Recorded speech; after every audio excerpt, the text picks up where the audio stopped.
धनुर्विद्येच्या इतिहासात आपल्या गुणांनी अमर झालेला कर्ण हा एक अपूर्व योद्धा होता.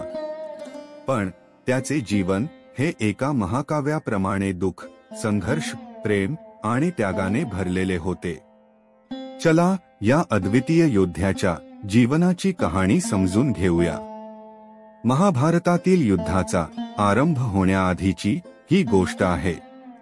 कुंती, पांडवांची माता, तरुण असताना सूर्यदेवाच्या वरदानामुळे एका तेजस्वी पुत्रास जन्म देते. परंतु अविवाहित असल्यामुळे समाजाच्या भीतीने कुंतीने आपल्या नवजात बाळाचा त्याग केला. ती वेदनांनी ग्रासलेली होती. पण बाळाच्या भविष्याचा विचार करून त्याला एका पेटीत ठेवून गंगेत सोडून दिले. ही पेटी अधिरथ नावाच्या रथचालकाला सापडली. तो आणि त्याची पत्नी राधा या निष्पाप बालकाला आपल्या हृदयाशी कवटाळून घरी घेऊन गेले.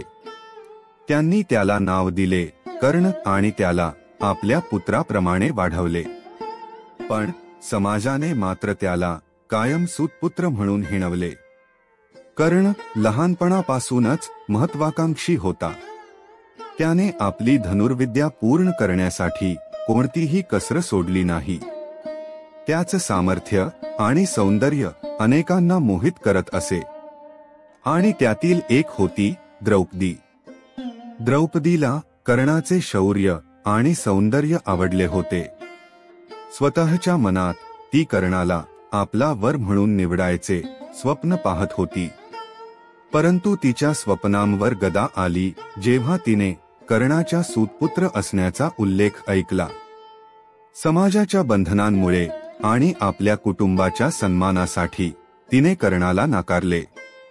यामुळे कर्णाच्या मनात प्रचंड दुःख झाले आणि त्याने पांडवांविरोधात एक कटुतेची भावना बाळगली. द्रौपदीने नकार दिल्यानंतर कर्णाचे जीवन पुढे सरकले. त्याचे पालक अधिरथ आणि राधा त्याला लग्न करण्यासाठी आग्रह करत होते. त्यांच्या इच्छेचा आदर ठेवून कर्णाने वृषाली नावाच्या एका सूतपुत्रीशी विवाह केला. वृषाली अतिशय साधी, समजूतदार स्त्री होती. यानंतर कर्णाचा दुसरा विवाह सुप्रिया नावाच्या तरुणीशी झाला. महाभारतात सुप्रियाचा उल्लेख फारसा नाही, परंतु तीही कर्णाच्या जीवनाचा महत्वाचा भाग होती.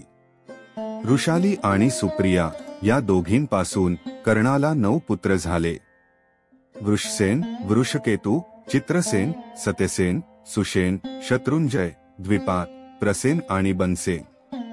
कर्णाचा कुटुंबप्रेमी स्वभावही त्याच्या योद्ध्याच्या आयुष्याइतकाच महत्वाचा होता. महाभारताच्या युद्धात कर्णाने आपल्या सामर्थ्याने धडाडी दाखवली. पण नियतीने त्याला नेहमीच कठीण परिस्थितीत टाकले. युद्धात कर्णाचे 8 पुत्र वीरगतीला प्राप्त झाले. फक्त वृषकेतू हाच त्याचा एकुलता एक पुत्र जिवंत राहिला. कर्णाच्या मृत्यूनंतर पांडवांना सत्य कळले की कर्ण त्यांच्या आईचा ज्येष्ठ पुत्र होता. या गोष्टीने पांडवांना प्रचंड दुःख झाले. त्यांनी कर्णाचा पुत्र वृषकेतूला इंद्रप्रस्थच्या गादीवर बसवले आणि अर्जुनाच्या संरक्षणाखाली त्याला मोठा केले. कर्णाला दानवीर का म्हणतात, याचा प्रत्यय त्याच्या शेवटच्या क्षणीही आला. जेव्हा कर्ण मृत्युपंथावर होता तेव्हा कृष्ण त्याच्या दानवीरतेची परीक्षा घेण्यासाठी आले. कृष्णाने कर्णाकडून त्याचा सोन्याचा दात मागितला. कर्णाने आपल्या जवळचा दगड उचलून तो दात तोडला आणि कृष्णाला अर्पण केला. कृष्ण कर्णाच्या त्यागाने प्रभावित झाले. त्यांनी कर्णाला वर मागण्यास सांगितले. कर्णाने 3 वरदानांची मागणी केली. 1. कृष्णाने पुढच्या जन्मात मागासलेल्या वर्गाच्या लोकांचे जीवन सुधारावे. 2. कृष्णाने पुढील जन्मात कर्णाच्याच राज्यात जन्म घ्यावा. 3. कर्णाचा अंतिम संस्कार अशा ठिकाणी व्हावा जिथे कोणतेही पाप नसेल. पृथ्वीवर अशा ठिकाणाचा अभाव असल्यामुळे कृष्णाने कर्णाच्या मृतदेहाचे अंतिम संस्कार स्वतःच्या हातावर केले.